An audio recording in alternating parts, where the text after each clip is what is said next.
رضی اللہ تعالی عنہ کے اس فرمان کو سننے کے بعد آپ کبھی بھی صبح اٹھ کر خالی پیٹ پانی نہیں پئیں گے اور دوسروں کو بھی اس سے منع کریں گے۔ ایک شخص حضرت علی رضی اللہ تعالی عنہ کے پاس آیا اور حضرت علی رضی اللہ تعالی عنہ سے کہا کہ اے علی، میرا بیٹا بیمار ہو گیا ہے اور اس کا علاج کہیں سے بھی نہیں ہو رہا۔ حضرت علی رضی اللہ تعالی عنہ نے اس شخص کی یہ بات سن کر کہا کہ کیا تیرا بیٹا صبح اٹھ کے پانی پیتا ہے؟ اس نے کہا ہاں پیتا ہے۔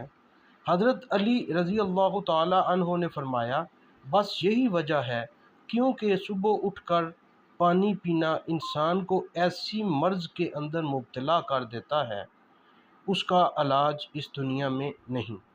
اگر پانی پینا ہے تو جاگنے کے 2 یا 3 گھنٹے کے